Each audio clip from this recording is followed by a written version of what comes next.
Welcome to all my dears. Today we are discussing about the clinical feature of a patient with ulcerative colitis. Before the symptom, let me remind you that as in other conditions, the clinical feature of a patient with ulcerative colitis depends on various factors like location or extension of inflammation. That means which part of the colon is affected and what about the extension of the inflammation. That means from whether it is to mild to moderate or from mucosa to submucosa or from submucosa to muscularis or serosa, something like that. So location, extension, and next about the what about the immune response of our GAT. That means whether the immune response are increased or active response, or whether it is decreased or passive response.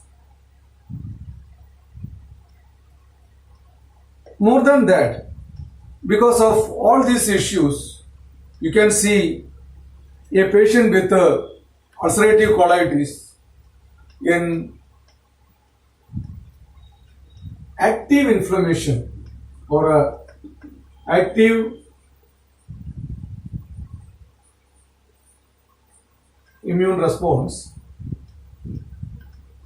your patient will have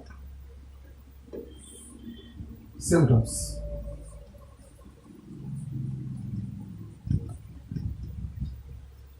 In passive response or a decreased inflammation or active immune response or active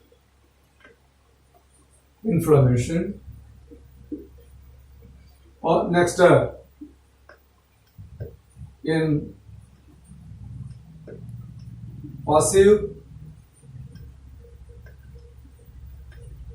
immune response or passive or decrease the inflammation, the symptoms are very mild or very few or subtle symptoms or very non-specific symptoms. So the nature of the symptoms, sometimes it may flare up or the patient may having an absence of remission of symptoms.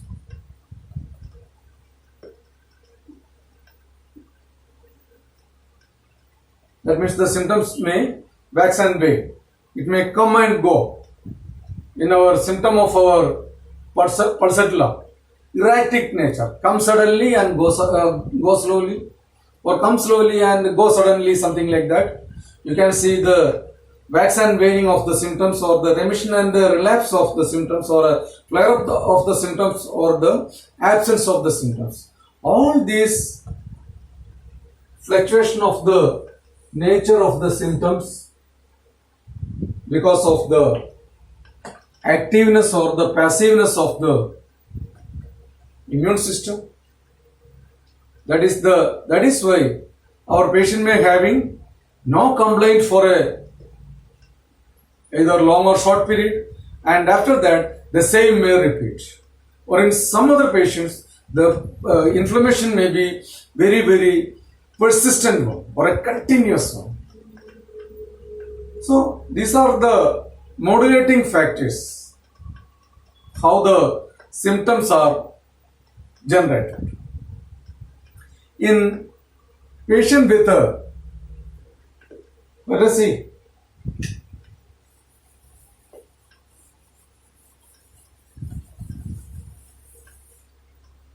in patient with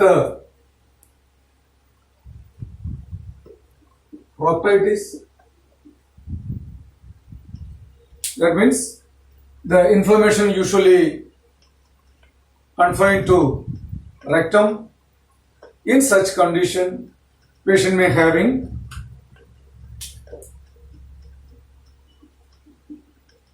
diarrhea and blood in stool or bright red blood.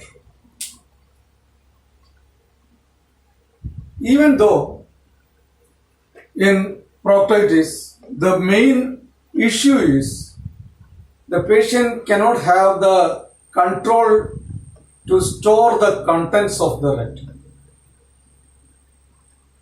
So there is a great urge to pass. If the patient feels, suddenly, immediately, he has to pass to.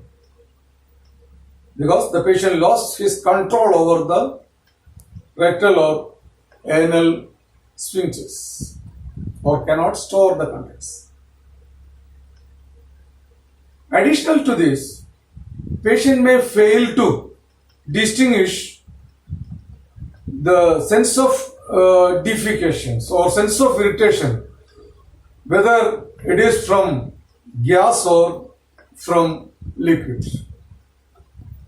That means the patient cannot distinguish whether he wants to pass flatus or gas or whether he wants to expel the stool or the diarrhea liquid stool itself. All these issues may lead to greater anxiety or frustration to the patient. Here, more than the symptom of diarrhea or bloody stool, our patient will have abdominal pain, tenderness or cramps, vomiting, and if the ulcerative colitis is because of any active infection by gut flora, in such condition there may be mild to moderate fever can be seen, fatigability, loss of appetite, and very rarely tenesmus and constipation can be seen. So, uncontrolled nature of bowel movements, urgency of defecation, abdominal pain, tenderness, uncontrolled nature of stool, fever, anorexia, etc. leads to great stress over the patient. That is why our patient of ulcerative colitis are mentally very, very anxious and frustrated. In moderate ulcerative colitis, all this the mentioned symptoms are in mild form of ulcerative colitis. In moderate form of ulcerative colitis, you can see there is significant diarrhea at least 4 to 6 times per day, and in severe ulcerative colitis, you can see there is more than 6 times of diarrhea per day, or a continuous diarrhea with abdominal cramps and low-grade fever. In patient with ulcerative colitis, near about 15% of patient will have extensive colonic involvement with a very active, very intense inflammation. If so, Such patients are diagnosed as having fulminant ulcerative colitis. On examination, such patients are very weak, pale, anemic, prostrated due to severe bloody diarrhea. And the same may leads to hypovolemia, hypotensive, and on examination of abdomen, generalized abdominal tenderness can be seen. On auscultating the abdomen, absence of bowel sounds. An active bowel may give some bowel sounds, but in ulcerative colitis, especially in active, very chronic bowel issues, the absence of bowel sounds signifies us the possibility of toxic megacolon.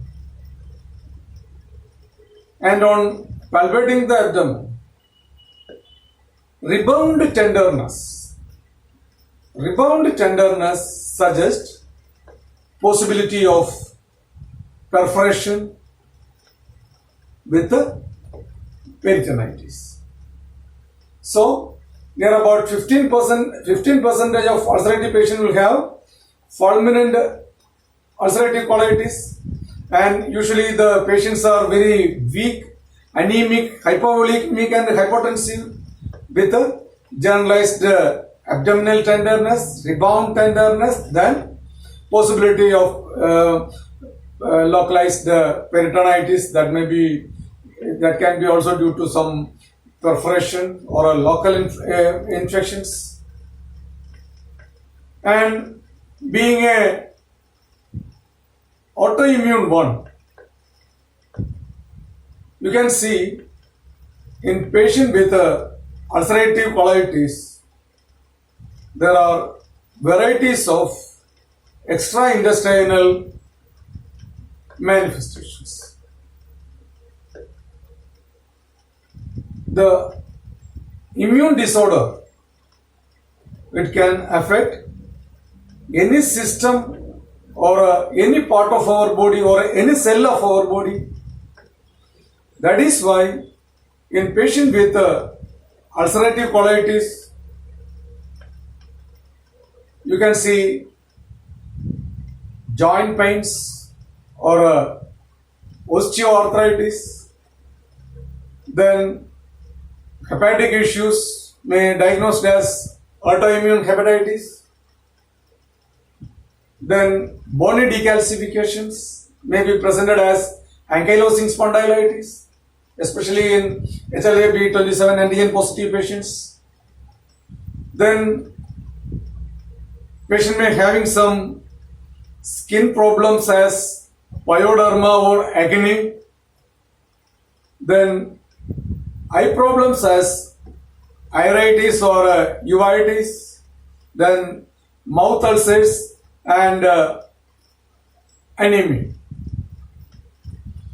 So, near about patient of ulcerative colitis patient will have